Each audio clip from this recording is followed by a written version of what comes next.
रात का समय था और मुझे डर लग रहा था कि इस वक्त मायके जाकर सबको क्या बताऊंगी कि रात के इस पहर में अकेली क्यों आई हूं और मेरा पति कहाँ है। जबकि मेरा पति कैसे आता, मैं तो उससे लड़ झगड़ कर आ गई थी। उस व्यक्ति ने मुझे एक बार भी नहीं रोका था, बल्कि साफ साफ कहा था कि तुम जा तो रही हो, लेकिन याद रखना वापस भी तुम्हें खुद ही आना पड़ेगा, मैं तुम्हें लेने नहीं आऊंगा।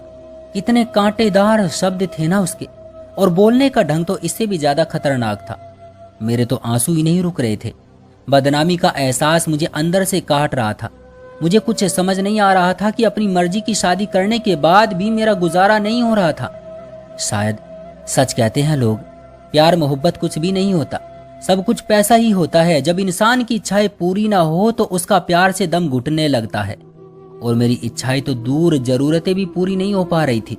मुझे आज भी वो दिन याद है जब माँ और भाई ने मुझसे कहा था कि अच्छे से सोच लो, तुम जिस व्यक्ति से शादी करने जा रही हो उसके पास इतनी दौलत नहीं है, वो तुम्हें इतनी खुशी नहीं दे सकेगा जितनी तुमने यहाँ देखी है। लेकिन मुझ पर तो सिर्फ प्यार का भूत सवार था।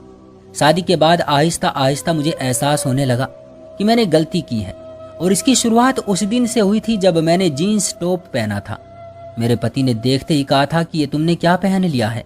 हालांकि मैं पहले भी ऐसे कपड़े पहनती थी, उसने मुझे नहीं रोका था। लेकिन अब हम इस वक्त मेरे पति के दोस्त के घर शादी की दावत पर जा रहे थे। मैंने हैरत से अपने पति को देखा जिसके चेहरे पर मायूसी थी। मैंने कहा कि मैं तो शॉर्ट कपड़े पहनती ही रहती हूँ, आज कौन सा मैंने पहली बार पहने हैं। पर उसने साफ साफ मना कर दिया कि अब तुम मेरी पत्नी हो, मुझे ऐसे कपड़े पसंद नहीं हैं, इन्हें भी बदल लो। और मैं तो कुछ बोल ही ना पाई। मुझे उस दिन एहसास हुआ था कि मर्द की फितरत कितनी दोगली होती है। उसे महबूबा मॉडर्न चाहिए होती है और पत्नी घूंघट में छुपी हुई। मैंने गुस्से में कपड़े चेंज कर लिए, लेकिन मेरा मूड पूरी तरह खराब हो चुका था। एक तो घर में एसी भी नहीं था, गर्मी से मेरी जान निकल रही थी। अगर मैं जरा खुश हुई थी तो वो खुशी भी उसने मुझसे छीन ली थी। और फिर मेरा गुस्सा उस वक्त आसमान को छूने लगा जब मैंने ड्राइवर को फोन करके अपने घर से बुलाया कि वो हम दोनों को मेरे पति के दोस्त के घर ड्रॉप कर देगा। लेकिन मेरे पति ने मुझसे पूछे बिना ही उसे वापस भेज दिया और साफ शब्दों में कहा कि मेरे दोस्त मेरी हैसियत को जानते हैं, मैंने तुमसे शादी की है, तुम्हारी दौलत से नहीं। अब जैसे मैं रहता हूँ तुम्हें भी वैसे ही रहना पड़ेगा। और फिर हम एक बिना एसी की टैक्सी में बैठकर गए। मेरे हलक में कुछ अटक चुका था, आंसू उमड़ उमड़ कर बाहर आ रहे थे। मैं मुश्किल से उन आंसुओं का गला घोटने में लगी हुई थी। हम कब पहुंचे कुछ पता ही नहीं चला। मेरे पति ने मुझे जैसे किसी सपने से जगाया, और जैसे ही मैं टैक्सी से बाहर निकली मेरी आंखें फटी की फटी रह गई। हम एक आलीशान बंगले के सामने खड़े थे। मुझे पता ही नहीं था कि मेरे पति का कोई दोस्त इतना अमीर भी था। मैंने हैरत से अपने पति की तरफ देखा जो अब टैक्सी वाले को किराया दे रहा था। उसके बाद उसने दरवाजे पर बेल बजाई। मैंने फौरन अपने हुलिये की तरफ देखा। सादा सी साड़ी में मैं उस आलीशान घर में जाने के काबिल नहीं थी। अब मुझे गुस्सा आ रहा था कि मैंने वो कपड़े क्यों उतारे थे। और फिर गार्ड ने दरवाजा खोल दिया। उसने अच्छे से हमारा वेलकम किया और एक नौकर हमें लेकर अंदर आ गया। जितना बाहर से खूबसूरत था अंदर से इतना ही दिलकश था। हर चीज में खूबसूरती झलक रही थी। मुझे फौरन अपना मायका याद आ गया जो मैं अपने प्यार के लिए छोड़ आई थी। मेरा दिल टूट गया था। और फिर मेरे पति का दोस्त बाहर आया, उसके साथ उसकी पत्नी भी थी। दोनों को देखकर मैं हैरान रह गई थी। वो दोनों एक दूसरे के संग इतने खूबसूरत लग रहे थे। उस लड़की ने बहुत ही मॉडर्न कपड़े पहन रखे थे। दोनों ने फूल देकर हमारा वेलकम किया। मुझे अपना आप मिटता हुआ सा लगने लगा। मैं आज तक बड़ी बड़ी शादियों और पार्टियों में गई थी और लाखों लाखों के कपड़े पहनती थी, पर इस वक्त मैं बिल्कुल वैसी ही लग रही थी जैसे हमारे घर की नौकरानी। अंदर का माहौल इतना ठंडा था कि मुझे कुछ देर बाद ही ठंड लगने लगी। मैं तो उन सब चीजों की आदी थी, गर्मी तो मैंने कभी देखी ही नहीं थी। मेरा पति अपने दोस्त से हंस हंस कर बातें कर रहा था और उसकी पत्नी खाने पीने का इंतजाम देखने चली गई। मेरे पति के दोस्त ने कहा कि भाभी आप बहुत अच्छी लग रही हैं।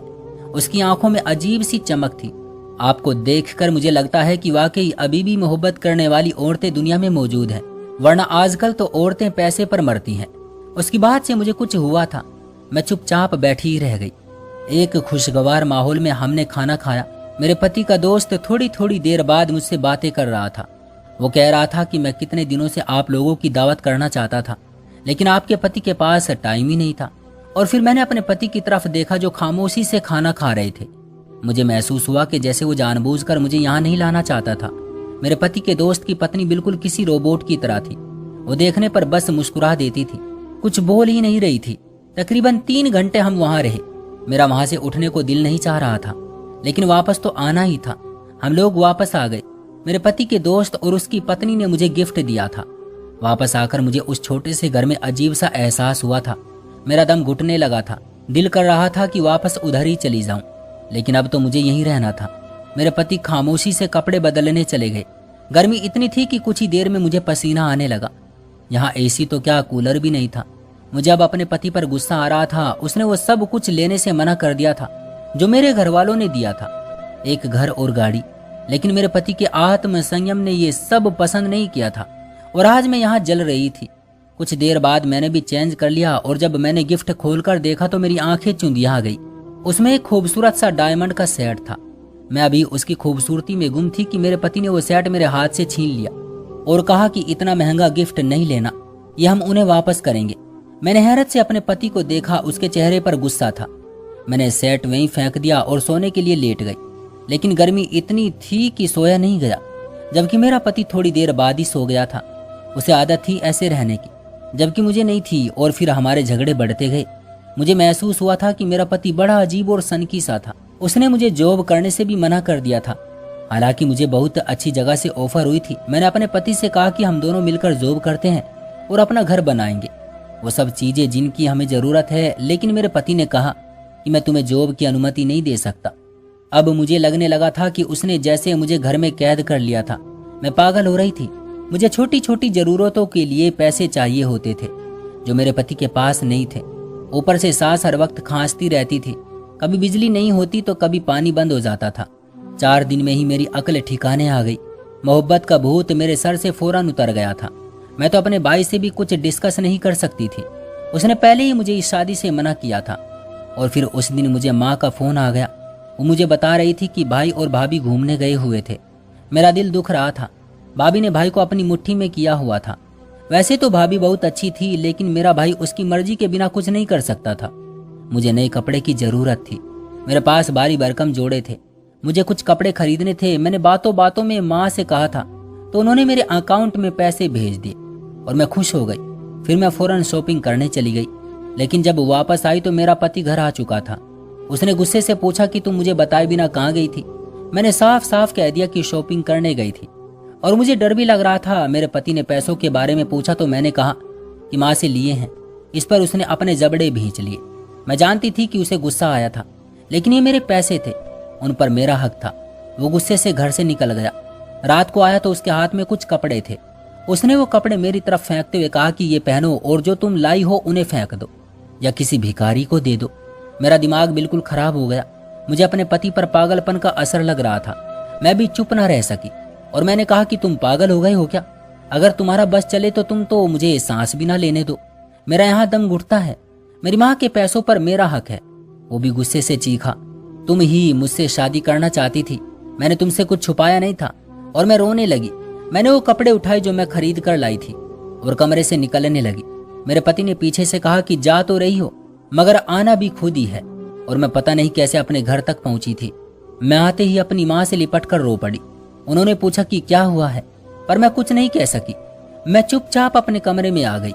मुझे अपने पति से नफरत महसूस हो रही थी। मेरी मोहब्बत जैसे मर सी गई थी।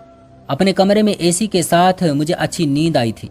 अगली सुबह भाभी ने मुझे आकर उठाया था। वो मुझसे शिकवा कर रही थी कि बिना बताए आ गई हो, हम भी रात को ही आए हैं। मैंने भाभी से फौरन पूछा कि भाई आपसे इतनी मोहब्बत कैसे करते हैं, वो आपकी हर बात कैसे मानते हैं। ये सुनकर भाभी के चेहरे पर साया सा लहराया। फिर उन्होंने कहा कि ये तो औरत के नसीब की बात है, किसी को सब मिल जाता है और किसी को सब मिलकर भी कुछ नहीं मिलता। मुझे उनकी बातों पर हैरत हुई। उन्होंने मुझे कहा कि अपने पति के साथ हमेशा वफादार रहो, बस यही एक रास्ता है जिससे पति का दिल जीता जा सकता है। और मैं सर झुकाए बैठी रही। किसी ने मुझसे कुछ नहीं पूछा। पूरा हफ्ता हो चुका था मुझे अपने मायके आए। न मेरे पति ने फोन किया था न मैंने। मैं यहाँ बहुत सुकून में थी। ससुराल के बारे में याद आते ही मेरी आत्मा कांप जाती थी। कभी कभी वो जालिम व्यक्ति याद आता था क्योंकि मैं उससे मोहब्बत करती थी। और फिर पूरे 1 हफ्ते बाद मुझे एक अनजान नंबर से फोन आया। मैंने वो आवाज पहचान ली थी। ये मेरे पति का वही दोस्त था जिसके घर में दावत पर गई थी। वो मुझे अपने घर बुला रहा था। कह रहा था कि उस दिन कुछ जरूरी बातें रह गई थी। शायद उसे भी अब तक पता चल चुका था कि मैं अपने घर आई हुई थी। मैंने बिना सोचे समझे हाँ कर दी और अगले दिन मैं बताए गए टाइम से पहले ही अपनी लंबी गाड़ी में बैठकर वहां पहुंच चुकी थी। अंदर खामोशी सी थी, कोई भी नहीं था। कोई है? मैंने पूछा था और फिर मुझे एक आवाज सुनाई दी, दरवाजा खटकने की आवाज। तभी मुझे एहसास हुआ कि आवाज किचन के साथ बने कमरे से आ रही थी। मैंने जाकर दरवाजा खोला जो बाहर से बंद था। अंदर का मंजर देखकर मेरी आत्मा लरज गई। मेरे पति के दोस्त की पत्नी रस्सियों से बंधी हुई थी, वो बहुत जख्मी थी। मैंने फौरन उसका मुंह खोला और फिर उसने कहा कि यहाँ से भाग जाओ, वो व्यक्ति जानवर है, तुम उसके जाल में मत फंसो, भाग जाओ यहाँ से। और फिर उसने मुझे जो कुछ बताया था वो बहुत भयानक था। वो अमीर आदमी दरअसल एक स्मगलर और साइको था और वो अपनी पत्नी को रोज मारता था। पुलिस उसके पीछे पड़ी हुई थी। मैं वहां से ऐसे भागी जैसे कोई मेरे पीछे लगा हो। घर आई तो मैं अपने कमरे में आकर जैसे बेहोश हो गई। मैं बुरी तरह डर गई थी। मैं अपने भाई को बताना चाहती थी ताकि वो उस लड़की की मदद करे। तभी मुझे अचानक उनके कमरे से भाभी के रोने की आवाज आई। भाई उस पर चीख रहे थे। मुझे आज समझ आया था कि सब मर्द ऐसे ही होते हैं। मुझे अपना पति याद आया जो मुझसे मोहब्बत करता था, बस उसके पास पैसा नहीं था।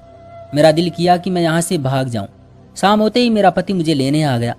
मुझे हैरत हुई, लेकिन मुझे उसी के साथ जाना था। वो मेरा रक्षक था। घर से बाहर निकली तो हैरान रह गई।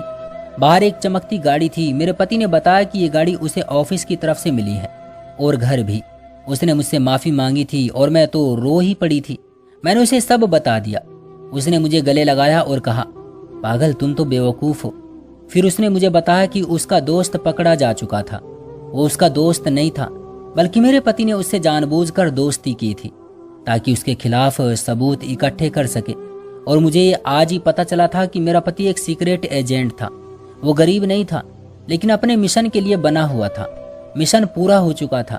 मैंने फौरन ही ऊपर वाले का धन्यवाद किया जिसने मेरी आंखें खोल दी थी और वक्त रहते मुझे बचा लिया था।